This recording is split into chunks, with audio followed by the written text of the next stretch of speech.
Cross Gaiden Hosenka chapter 23 berjudul Bentrok.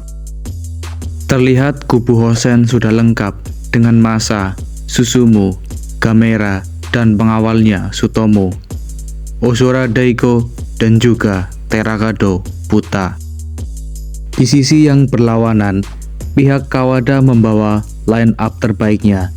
Sudah berdiri Shinjo, Johnson, dan juga calon pemimpin Kawada, Ishihara Yujiro. Yujiro dan Buta saling berhadapan. Buta memuji barisan pasukan Kawada dengan menyebut Yujiro membawa sekelompok pria tampan. Yujiro tak jumawa, ia mengatakan mereka semua anak yang haus darah. Lalu Yujiro mengatakan jika ia tak menjatuhkan Buta ke tanah, pasukannya tak akan mengerti. Johnson mendekati Yujiro, ia memberi kode padanya yang dimengerti Yujiro. Johnson mengajak Daiko untuk ikut dengannya, seperti yang telah mereka sepakati sebelumnya. Buta tak keberatan dengan hal itu. Yujiro berkata ini akan sedikit sakit dan semoga mereka beruntung. Sementara itu, Gamera juga memiliki masalah personal dengan Shinjo. Keduanya sama-sama berdarah panas. Gamera dari Hosen meminta Buta tak mengacaukannya. Pun dengan Shinjo yang meminta Yujiro mengejar Buta. Kini menyisakan Buta dan Yujiro di tengah lapangan. Tiba-tiba pengumuman dari balai kota Torushi, yang mana lewat pukul 7 malam, anak sekolah yang baik diminta pulang. Buta dan Yujiro tertawa karena mereka tak merasa mereka adalah anak baik. Sepintas pengumuman itu berkumandang seperti alarm atau peluit tanda duel dimulai. Sesaat pengumuman berakhir, keduanya saling menerjang. Duel antara pemimpin Hosen, Terakado Buta, melawan suksesor pemimpin Kawada, Ishihara Yujiro, dimulai. Keduanya saling mengadu kekuatan, di mana Buta berhasil mengangkat tubuh Yujiro. Dan ia membanting Yujiro. Pemimpin Kawada itu terkejut dengan kekuatan Buta. Tak berhenti di situ, Buta menginjakkan kakinya, menargetkan kepala. Namun Yujiro dengan refleksnya berhasil menghindari serangan itu. Yujiro kembali berdiri dan langsung menerjang Buta. Buta bersiap dengan pertahanannya. Ia sedikit penasaran dengan kepalan Yujiro yang tak biasa. Sebuah pukulan menyamping dari Yujiro menargetkan tulang belakang telinga kiri Buta. Pukulan unik itu tetap terasa sakitnya walaupun Buta merasa sudah pulih. Yujiro tak menghentikan serangannya. Kali ini ia menargetkan telinga kanan Buta. Pertahanan Buta yang belum siap kembali terkena serangan yang sama untuk kedua kalinya. Hanya dengan dua serangan itu, Buta merasakan sakit yang luar biasa. Darah mengalir dari hidungnya dan ia terbaring di tanah. Melihat kondisi Buta, pihak Hosen mulai cemas. Gamera dan Susumu mulai mempertanyakan apakah Buta akan tumbang. Susumu berpikir demikian. Dari pernyataan Gamera dan Susumu, dalam pertarungan ini, Yujiro menggunakan bagian terbaik telapak tangannya dan menyasar ke tulang belakang telinga. Pihak Kawada bersorak mengetahui Buta yang tak tahu kemampuan spesial Yujiro. Sedangkan dari pihak Hosen, mereka hanya bisa mempercayakannya pada pemimpin mereka. Dialah bos Kawada II, Ishihara Yujiro. Kata yang dapat menggambarkannya adalah kuat dan tangguh. Yujiro memahami betul mereka baru saja memulainya, yang mana Buta menantang Yujiro maju. Beralih sebentar dari pertarungan antar pemimpin ke pertarungan orang nomor 2 dari masing-masing pihak. Saling jual beli serangan terjadi di pertarungan Ozora Daiko melawan Johnson, yang mana sejauh ini masih cukup seimbang. Johnson mengakui kekuatan Daiko, tetapi Daiko adalah orang yang tak banyak bicara. ia meminta Johnson maju dan membuktikan. Johnson merasa jengkel dengan ucapan Daigo. Ia kini menerjang Daigo, bersiap dengan serangan khasnya. Johnson menyerang Daigo dengan tendangan lutut kanan dan kirinya. Meski dapat diblok Daigo, posisi itu sudah cukup bagi Johnson untuk memberinya kesempatan menerobos pertahanan Daigo. Tendangan lutut yang ketika tepat mengenai rahang bawah Daigo. Tapi yang mengejutkan, Daigo mampu mempertahankan keseimbangan tubuhnya, dan dengan sekejap ia sudah bersiap melayangkan pukulannya. Pukulan keras Daigo membuat Johnson terhempas dan membentur tiang beton. Daigo menunjukkan gestur yang meminta Johnson untuk coba kembali menyerangnya. Sementara di pertarungan Yujiro melawan Buta, keadaan mulai berbalik. Buta yang sudah mengetahui senjata Yujiro berhasil bertahan dari serangan itu.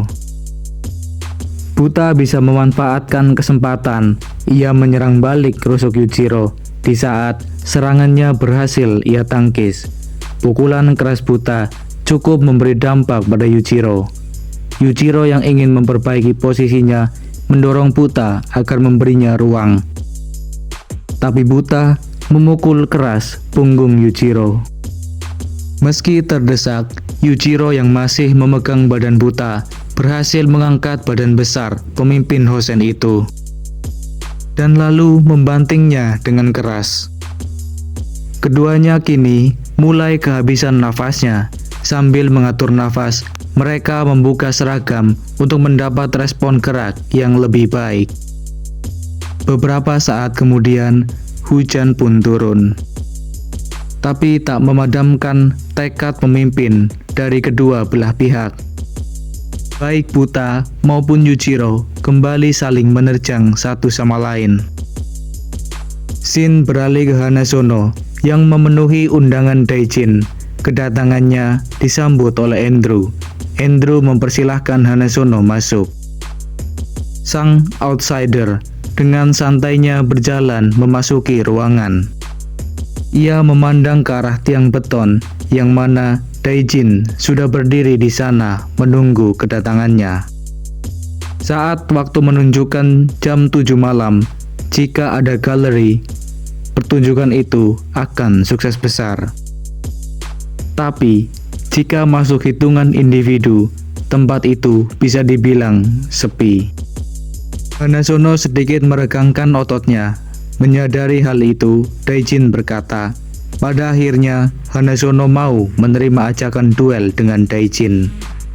Namun Hanazono berpikir Daijinlah yang menunda duel antara mereka, karena Hanazono tak akan melarikan diri sebesar apapun tantangannya.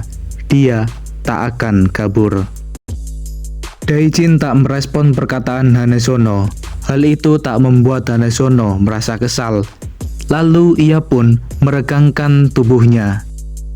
Ia meminta Daijin tak perlu lagi basa-basi. Ini adalah duel antara dua monster kota Toarushi. Sesaat setelah rokok Daijin jatuh ke tanah, keduanya langsung menerjang ke arah yang berlawanan. Beralih sebentar ke pertarungan Daigo melawan Johnson, di mana salah satunya sudah mencapai batasnya. Johnson kini berlutut, meski ia masih menguatkan tekadnya. Ia berkata dirinya sudah berubah sejak pertemuannya dengan Yujiro. Namun Daigo berpikir sebaliknya. Ia mengira Johnson hanya berubah tampilannya saja. Itu sebabnya ketika Daigo bertemu dengan Johnson di depan stasiun, ia tak melihat ada yang berubah dari Johnson. Johnson tak menyukai perkataan itu. Ia meminta Daigo diam. Kali ini Johnson akan membalaskan kekalahannya saat SMP. Johnson dengan percaya diri menyatakan Yujiro akan berada di puncak kota Toarushi. Daigo berlari ke arah Johnson, melayangkan pukulannya, tapi Johnson menunjukkan ketangguhan yang sama. Ia memegang kepala Daigo dan memberinya tendangan lutut. Tendangan lutut yang berulang kali dilancarkan Johnson pada Daiko disertai amarahnya. Akibat serangan itu, darah mengucur deras dari hidung Daiko. Johnson berpikir itulah akhir pertarungan mereka. Namun, Daiko masih memiliki tenaga. Dia mendorong Johnson sampai memojokkannya pada tiang beton. Kepala Johnson terbentur dengan keras akibat dorongan itu. Daiko kini dalam posisi yang unggul. Dia mempersiapkan tinjunya untuk mengakhiri perlawanan orang nomor 2 di Kawada itu. Pukulan Daiko terasa begitu berat, sampai-sampai Johnson merasakan hal terburuk di hari itu. Ia berteriak keras, merasakan sakitnya.